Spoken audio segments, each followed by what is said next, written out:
मुकुलजी, सम्मानित प्रदेश प्रमुख अमितभाई, विपक्षना नेता माननीय तुषारभाई, लालजीभाई, ज्ञानीबेन, अमीबेन, सम्मानित एआईसीसीना सेक्रेटरी श्रीओ, मंचस्थ आगेवानो, शैलेषभाई અને આપ સૌ મારા સાથીઓ, જન આક્રોશ યાત્રા સમગ્ર ગુજરાત, સૌરાષ્ટ્ર, ઉત્તર ગુજરાત, મધ્ય ગુજરાત, દક્ષિણ ગુજરાતમાં ફરી લોકોને મળી, એમના પ્રશ્નોને સાંભળ્યા, વાચા આપી અને આજે અહીંયા ગાંધીનગર ખાતે આપણે સૌ ભેગા થયા છીએ. આપણે સૌ જાણીએ છીએ, બધી વાતો સાંભળી, બધા આગેવાનોએ બધા મુદ્દાઓ રજૂ કર્યા. ભારતીય જનતા પાર્ટી સામેનો જન આક્રોશ પ્રજાનો, લોકોનો આપણો પણ ઠાલ્યો. પણ અંતે મારો તમને સવાલ એ છે કે આ જન આક્રોશ પછી શું પરિણામ લાવવું જોઈએ અને કેવી રીતે આવે. આક્રોશ જ ઠાલવ્યા કરીએ 30 વર્ષથી કે હજુ પણ ધીરજ છે? પહેલા તો અભિનંદન કે આટલી મુશ્કેલ પરિસ્થિતિમાં પણ કોંગ્રેસનો કાર્યકર અડગ છે, મજબૂતાઈથી ઊભો છે. એક તરફ અંગ્રેજોનું શાસન આપણે જોયેલું, જે શાસનમાં એમણે આપણા પર જુલમ કર્યો, કાયદા કાનૂનથી આ દેશને લૂંટી ગયા અને એટલા માટે કોંગ્રેસે, મહાત્મા ગાંધીએ એ અંગ્રેજોને આ દેશમાંથી ઉખેડીને ફેંકી દીધા. પણ કેવી રીતે ફેંક્યા, કેવી રીતે કાઢ્યા? અને આ જે ભ્રષ્ટાચાર, જે ખોટું અંગ્રેજોએ 200 વર્ષમાં કર્યું હતું, એના કરતાં વધારે ખોટો અને મોટો ભ્રષ્ટાચાર ભારતીય જનતા પાર્ટી, નરેન્દ્ર મોદી અને એની સરકારે આ 11 વર્ષમાં આ દેશમાં ને ગુજરાતમાં કર્યો છે. લોકશાહીમાં સૌથી મોટું શસ્ત્ર કયું? તો કે મતાધિકાર, જનશક્તિ. એટલે ગાંધીજીએ સત્ય અને અહિંસાના માર્ગે જનશક્તિ ભેગા કરી, સૌને ભેગા કર્યા. ત્યારે આપણે સૌએ એ જ દિશામાં ભેગા થવાનું છે અને એટલા જ માટે આત્મસમય, સંયમ, મતભેદો, વિચારો, પ્રશ્નો તો બધા જ છે, પણ સોલ્યુશન કયું? તો એક જ સોલ્યુશન છે કે જે રાહુલજીએ ચીંધ્યું છે કે આ ભારતીય જનતા પાર્ટીને 2027માં ગુજરાતમાંથી કાઢીએ તો જ એનું સોલ્યુશન આવવાનું છે. આપણે જાણીએ છીએ કે વાત તો સહેલી નથી, પણ એના પહેલાં તાલુકા જિલ્લા પંચાયતની ચૂંટણીઓ આવે છે અને આપણો ભૂતકાળ એટલો બધો ખરાબ નથી કે આપણે ન જ કરી શકીએ, ન જ જીતી શકીએ.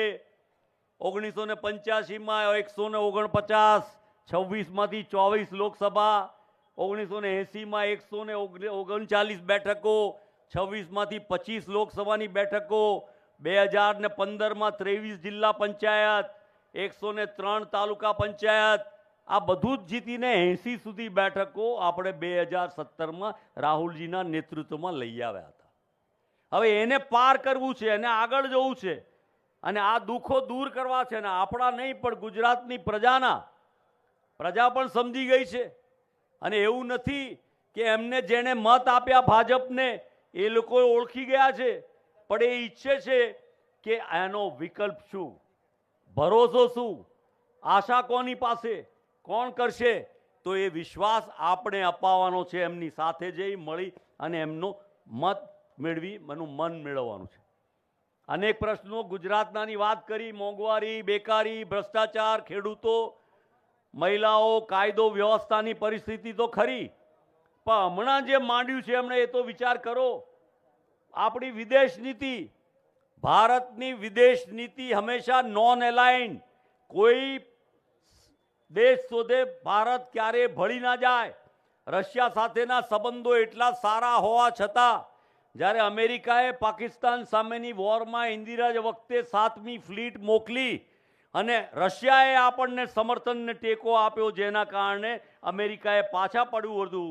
પણ તેમ છતાં રશિયા આર્થિક મદદ કરતું, ટેકનોલોજીની મદદ કરતું, બધી મદદ કરતું, પણ ક્યારેય ભારત રશિયાના હાથા બન્યું નહીં. આ પહેલો પ્રસંગ એવો આવ્યો, આ ભારતીય જનતા પાર્ટીના વડાપ્રધાન અમેરિકા જઈ ને હાવડી, વિચાર કરો કે એને જીતાડવા માટે, અને એના કરતાં વિશેષ અત્યારે જે ટ્રીટી, જે ડીલ થઈ છે, એ ડીલ જુઓ તો ખરા. ખેડૂતોને પાયમાલ નુકસાન, આપણે અહીંયા જે નુકસાન થાય એ તો છે જ, પણ આખા દેશને 3 કાળા કાયદાઓ તો આ દેશના ખેડૂતોની સંઘર્ષ, લડાઈ અને તાકાતના કારણે, અને રાહુલજીએ એમને બળ આપ્યું એટલે 3 કાળા કાયદા ગયા.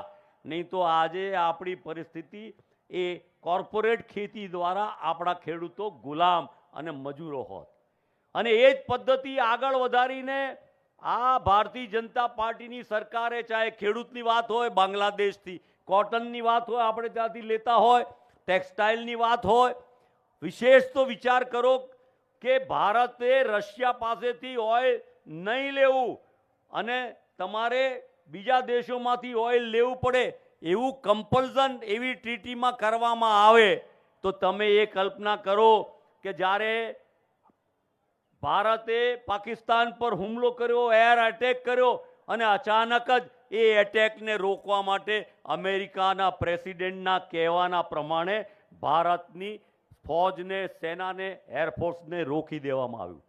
હજુ તો ઘણું બધું બહાર આવશે અને એમાંથી એ પ્રસ્થાપિત થાય કે આવતીકાલે જમ્મુ કાશ્મીરનો પ્રશ્ન, જેને માટે આર્ટિકલ 370ની લડાઈ લડીને પોતાની જાતને બહુ મોટા ગણાવનારા આ ભારતીય જનતા પાર્ટીના નેતાઓ કાલે કદાચ અમેરિકા એમ કહે કે અમારી મધ્યસ્થીથી તમારે આ જમ્મુ કાશ્મીરનો પ્રશ્ન હલ કરવો પડશે, તો એમનું માથું 100% એમની પાસે ઝૂકી જવાનું છે.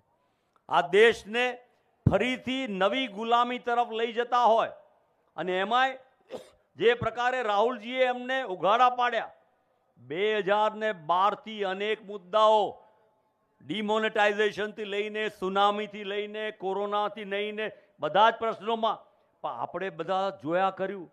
આપણે કાર્યકર કે સૈનિક તરીકે જોઈએ એવું લડી નહીં શક્યા, અને આપણે લડ્યા હોત તો મને લાગે છે કે આપણે આ ભારતીય જનતા પાર્ટીને હંફાવ્યો. આજે આટલું ખોટું કર્યા પછી ભારતીય જનતા પાર્ટીનો સાંસદ એમ કે રાહુલજીનું એકવાર તો લોકસભાનું સભ્યપદ રદ કર્યું, મકાન લઈ લીધું, સિક્યોરિટી લઈ લીધી, એ તો સુપ્રીમ કોર્ટે એને ખારીજ કરીને એમને મજબૂત કરીને રાખ્યા. પણ કદાચ કાલે રખે ને એવું બને કે આ ભારતીય જનતા પાર્ટી એની આપખુદશાહી, ડિક્ટેટર સુધી લોકશાહીને ખતમ કરેલી, પાર્લામેન્ટરી ડેમોક્રેસીને ખતમ કરી અને રાહુલજી સામે એવા કોઈ બિન લોકશાહી પગલાં લે તો શું આપણે મુક્ત પ્રેક્ષક બનીને જોયા કરવું છે? એ લડાઈમાં આપણે ભાગીદાર થવું છે કે નહીં? લોકશાહી બચાવવા, રાહુલજીના હાથ મજબૂત કરવા અને 2027 જીતવી હોય તો આજે આપણે સ્વયંની શિસ્ત લાગુ કરવી પડશે કે મારે મારા પક્ષ પ્રત્યેની શું ફરજ છે, અને મારો પક્ષ એ જ મારો પરિવાર.